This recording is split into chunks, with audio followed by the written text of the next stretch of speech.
안녕하세요. 바이오스 라이프의 바슬입니다. 오늘 하루도 좀 잘 보내셨나요? 식사도 잘 하시고, 오늘 하루 마무리도 이제 산책하면서, 마무리 지어볼까 합니다, 저도. 하고 싶은 말이 하나 있었는데, 오늘 같은 경우는,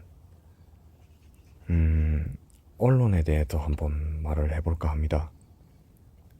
지금 현재 일어나는 경제 상황과 그리고 경제에 관한 그런 이슈들에 대해서 언론들이 얼마나 솔직하게 얘기하는가 그거에 대해서 한번 고찰해보고 싶습니다. 우선 우리나라는 몇 번의 경제 위기들을 겪었지만 그중 가장 유명한 게 IMF지 않습니까? 저희가 97년도 그때 IMF가 외환위기가 왔을 때 그렇게 외환위기가 왔을 때 한국에서 뉴스에서는 그 위기가 터지기 이틀 전까지 그 전까지 우리나라는 문제 없다 라고 국민들을 속였었죠. 그것에 당했던 국민들이 얼마나 많습니까? 지금이라고 언론을 믿을 수 있을까요? 지금처럼 사실 검증하기 더 힘들어진 이 시점에 언론인들은 과연 양심에 따라서 기사를 낼까요? 아니면 자신들의 이익에 따라서 기사를 낼까요? 저는 후자라고 생각을 합니다.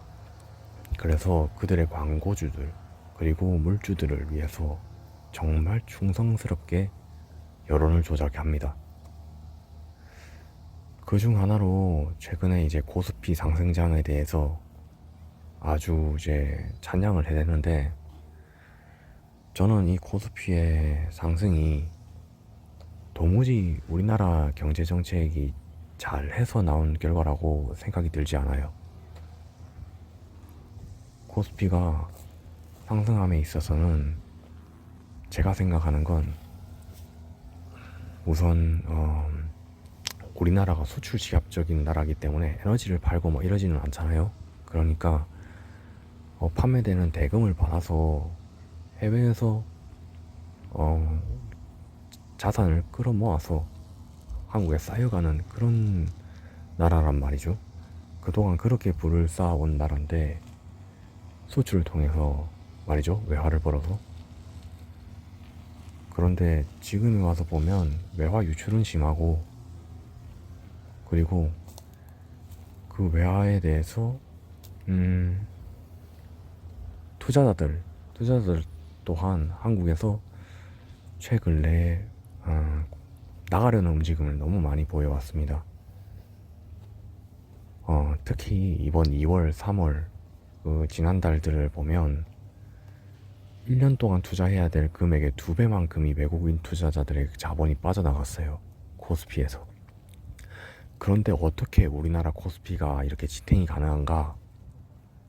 라고 반문하신다면 지켜본 결과 제 판단은 그렇습니다. 그동안 정부에서 외화, 나가는 그 달러 외화의 환율을 내려가는 것을 막기 위해서 국민연금을 건들기 시작했습니다. 그리고 그거를 이제 까보자고 하니까 비밀에 박아버렸죠. 오픈하지 못하도록 28년, 몇 년까지더라? 30년까지던가 오픈을 하지 못하도록 아예 박아버렸습니다. 제도적으로. 그러면서 한다는 짓이 흐름이 보여요. 이게 돈이 연금을 국민들한테서 우리나라 국민들한테서 연금 돈을 걷어놓은 그 돈을 어디로 투자를 하고 있었냐? 당연히 우상향하는 미국 주식에 투자를 하고 있었죠. 국민연금이요.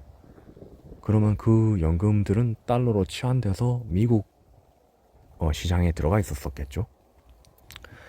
그랬던 연금을 건들기 시작합니다. 그러다 보니까 그 연금들이 매도가 되죠. 판매가 됩니다. 그 판매가 돼서 나오는 돈은 뭡니까? 아직 달러죠.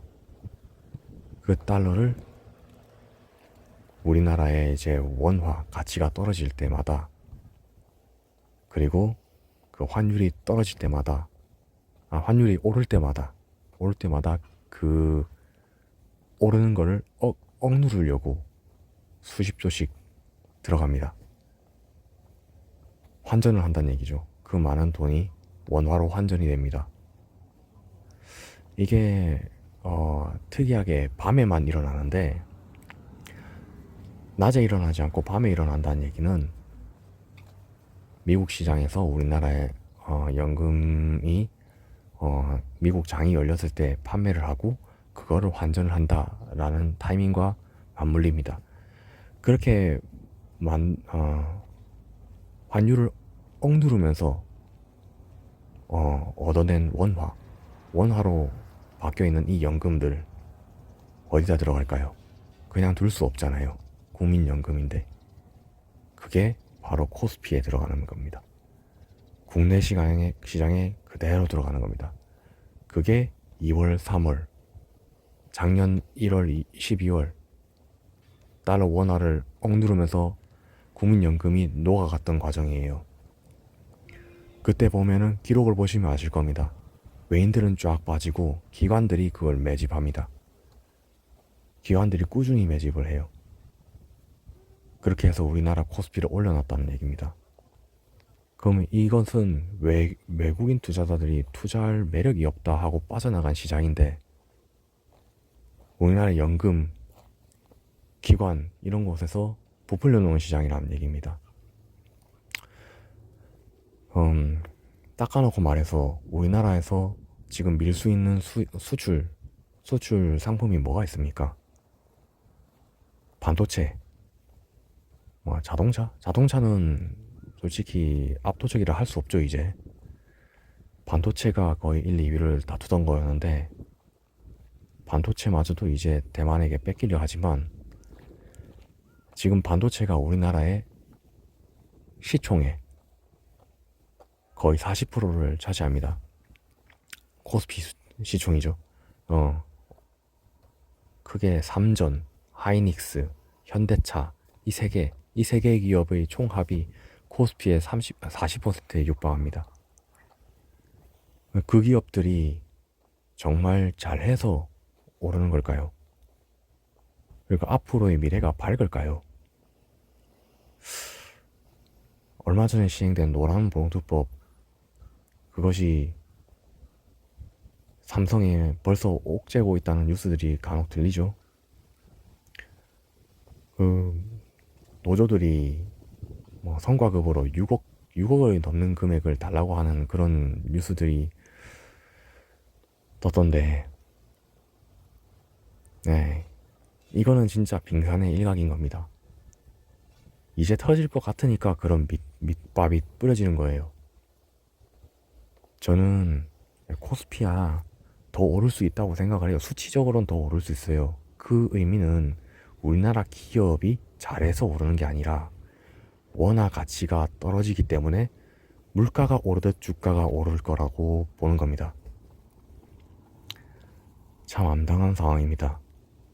주식은 선행지표라고 했어요. 지금 6천까지 올랐다는 얘기는 앞으로 물가가 그만큼 오를 거란 얘기예요. 2천, 3천에서 지금 6천까지 올랐어요. 그 사이에 물가가 벌써 1.5배는 뛴 것 같은 체감을 하고 있거든요. 전쟁 후유증 여파가 들이닥칠 테지만 그때는 그게 가속도를 받아서 더욱더 치솟을 겁니다. 이런 말을 하면서 정말 답답해요. 이게 서민들이 먹고 사는데 이런 것들을 다 신경 써서 볼 수가 없으니까, 저처럼 시간 빌게이츠인 사람들이 뉴스 보고 해외 뉴스 보고 흐름 보고 하면서 전달하는 얘기도 좀 귀담아 들어줬으면 싶거든요. 그런데 이런 것조차 아예 이제 핵심만 딱딱 짚어드리는 건데도 안 들으려고 하시는 분들은 이제 알아서 하셨으면 좋겠고, 앞으로 나라가 조금 더 이제 미래가 그렇게 밝지 않은 상황이기 때문에 다들 허리띠 꽉 졸라 매시고 안전벨트 딱 매시고 각자 도생입니다. 구독자분들, 형님들 이거 보시는 분들은 정말 준비 잘 하셨으면 좋겠습니다.